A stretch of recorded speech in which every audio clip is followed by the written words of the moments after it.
इस वीडियो में बात करेंगे हम इक्विलिब्रियम की, लेकिन उससे पहले हम एक और चीज़ को डिफाइन कर लेते हैं जिसे कहते हैं कपल। कपल से क्या मुराद है? आम ज़बान में कपल कहा जाता है जोड़े को, तो इस केस में भी कपल हम जोड़े को ही कहते हैं। अब कपल से क्या मुराद है? कपल से मुराद है जब हमारे पास कोई एक बॉडी है, उसके ऊपर दो फोर्सेस लग रही हैं ऑपोजिट डायरेक्शन में, उनके दरमियान एक मोमेंट आर्म एग्जिस्ट कर रहा है आर। तो अब अगर सिंगल फोर्स हमारे पास एक्ट कर रही होती तो हम कहते हैं इसके ऊपर टॉर्क एक्ट कर रहा है, लेकिन जब डबल फोर्सेस हमारे पास एक्ट कर रही हों तो हम कहते हैं कपल एक्ट कर रहा है। बेसिकली कपल जो होता है वो हमारे पास टॉर्क की ही एक फॉर्म है, लेकिन फोर्सेस इसके अंदर दो एक्ट कर रही होती हैं, क्योंकि ये अब इस बॉडी को आप देख सकते हैं कि इस बॉडी को ये इस तरफ रोटेट करवाएंगी। तो ये हमारे पास सिंपली जो होता है कपल होता है, और इसकी वैल्यू हमारे पास आती है F cross R, F into R. तो F इंटू आर से ही हमारे पास जो कपल है उसकी हमारे पास वैल्यू आ जाती है। अगर आप इसको टॉर्क के फॉर्मूले से वेरीफाई करना चाहें, ये इसका पॉइंट ऑफ रोटेशन है, तो आप उससे भी वेरीफाई कर सकते हैं हमारे पास, यानी कि दो टॉर्क सेट कर रहे हैं, एक इस हाफ के अंदर और एक इस हाफ के अंदर। तो इस हाफ का टॉर्क हमारे पास होगा, अगर ये पूरी लेंथ हमारे पास आर थी तो ये आ जाएगी r/2, ये भी आ जाएगी r/2। इसके ऊपर फोर्स एफ एक्ट कर रही थी, इसके ऊपर भी फोर्स एफ एक्ट कर रही थी, तो ये हमारे पास बन जाएगा, इस साइड का टॉर्क बन जाएगा F मल्टीप्लाइड बाय r/2, और इस साइड का टॉर्क बन जाएगा F मल्टीप्लाइड बाय r/2। जब इसको हम सम करेंगे तो ये हमारे पास वही सेम चीज़ बन जाएगी जो कि हमारे पास कपल से आ रही थी। ये आ गया हमारे पास अब कपल का कॉन्सेप्ट।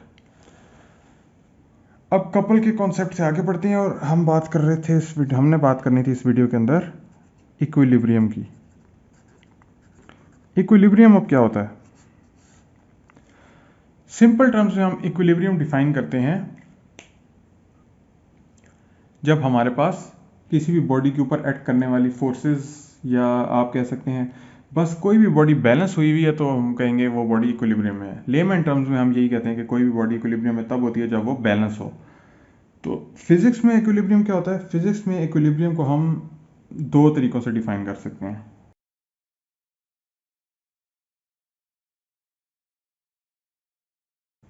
हमारे पास अगर किसी बॉडी के ऊपर कोई भी नेट फोर्स एक्ट नहीं कर रही तो हमारी बॉडी जो है इक्विलिब्रियम में कंसिडर की जाएगी। ये बेसिकली हमारी फर्स्ट कंडीशन ऑफ इक्विलिब्रियम भी है।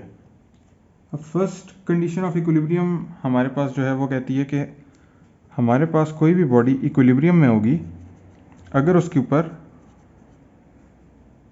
एक्ट करने वाली सारी फोर्सेस जो हैं वो कैंसिल कर रही हैं एक दूसरे को, या फिर सारी फोर्सेस जो हैं वो बैलेंस आउट हो रही हैं। यानी कि ये हमारे पास एक, आप कंसिडर कर लें, एक बॉडी है। इस बॉडी के ऊपर एक फोर्स मैं लगा रहा हूँ F1 इस साइड से, और दूसरी साइड से मैं लगा रहा हूँ F2, और F1 और F2 हमारे पास इक्वल है। तो ये बॉडी हमारे पास इक्विलिब्रियम में होगी according to first condition of equilibrium, जो कहती है कि हमारे पास सारी फोर्सेस जो हैं वो resultant of all the forces acting on the body must be zero. तो resultant of all the forces acting on the body जो है हमारे पास अभी इस केस में ज़ीरो आ रहा है। अब हम एक और केस कंसिडर करते हैं जिसमें हम F3 लगाते हैं यहाँ और F4 लगाते हैं यहाँ। अब F3 और F4 अगर हमारे पास इक्वल हैं तब भी हमारे पास ये बॉडी इक्विलिब्रियम में है। कहने को हमारे पास इस बॉडी के ऊपर 4 फोर्सेस एक्ट कर रही हैं, लेकिन नेट फोर्स जो है हमारे पास इस बॉडी की, या रिजल्टेंट ऑफ ऑल फोर्सेस जो है वो हमारे पास ज़ीरो आ रहा है, क्योंकि लेफ्ट साइड से राइट साइड की तरफ एक्ट करने वाली फोर्सेस जो हैं उनका सम, और राइट साइड से लेफ्ट साइड की तरफ एक्ट करने वाली फोर्सेस जो हैं उनका सम, ये हमारे पास इक्वल आ रहे हैं। ये दोनों आपस में ऑपोजिट डायरेक्शन में है, तो ये एक दूसरे को कैंसिल आउट कर रही हैं, जिसकी वजह से हमारे पास इक्विलिब्रियम इस्टेब्लिश हो रहा है। तो यही है हमारे पास फर्स्ट कंडीशन ऑफ इक्विलिब्रियम। तो इसको मैथमेटिकली हम किस तरह लिखते हैं, इसको हम लिखते हैं summation of all the forces, summation resultant of all the forces acting on the body is 0, यानी कि F1 plus F2 plus F3 plus F4 is 0, अगर हम अपना केस कंसिडर करें तो। अब हमने कहा था F1 और F2 जो है वो आपस में इक्वल हैं, लेकिन आप देख सकते हैं F2 की डायरेक्शन F1 से ऑपोजिट है, तो इसके साथ हम क्या लगाएंगे, माइनस साइन लगाएंगे। इसी तरीके से F3 और F4 की डायरेक्शन हमारे पास ऑपोजिट है। अगर हम इस डायरेक्शन को पॉजिटिव कंसिडर कर रहे हैं, यानी कि कन्वेंशन हम ले रहे हैं अगर कि पॉजिटिव फोर्सेस जो हैं वो पॉजिटिव एक्स एक्सिस की तरफ हैं, तो हमारे पास F4 जो है वो भी नेगेटिव में आएगी।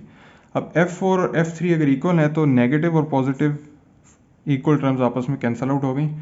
F2 और F1 अगर इक्वल है तो नेगेटिव और पॉजिटिव फोर्सेस हमारे पास कैंसिल आउट हो गई। तो इस तरीके से हमारे पास फर्स्ट कंडीशन ऑफ इक्विलिब्रियम जो है सेटिस्फाई हो गई है। तो हमारे पास ये बॉडी जो थी इक्विलिब्रियम में थी।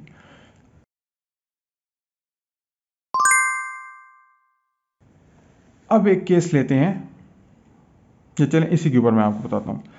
अभी तक ये बॉडी हमारे पास इक्विलिब्रियम में है। अब अज्यूम करते हैं कि हमारे पास एक फोर्स एक्ट कर रही है F5 और एक ये वाली कंडीशन जो है हमारे पास अब नहीं है।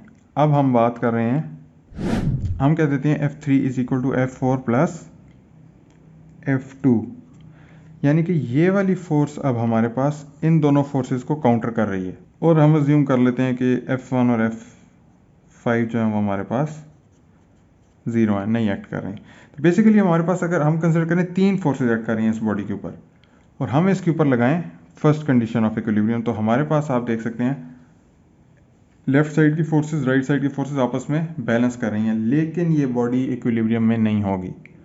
क्यों नहीं होगी?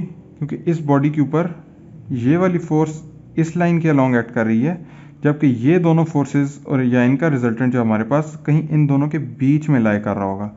तो ये line of action of force और ये line of action of force ये इस बॉडी के ऊपर एक तरह से कपल प्रोड्यूस कर रही हैं। ये इस बॉडी को इस डायरेक्शन में रोटेट करने की कोशिश करेंगी। इसका मतलब इस बॉडी के ऊपर समेशन ऑफ फोर्सेस तो 0 है, लेकिन this body has a tendency to rotate. अब इस बॉडी के पास जब टेंडेंसी टू रोटेट है तो इसका मतलब है इस बॉडी के अंदर जो है इक्विलिब्रियम नहीं है। तो यहां से हमें जरूरत पड़ती है सेकंड कंडीशन ऑफ इक्विलिब्रियम की। सेकंड कंडीशन ऑफ इक्विलिब्रियम जो है हम नेक्स्ट वीडियो के अंदर डिस्कस करेंगे। वीडियो पसंद आई है तो लाइक करना ना भूलें, दोस्तों के साथ शेयर कीजिए and don't forget to subscribe.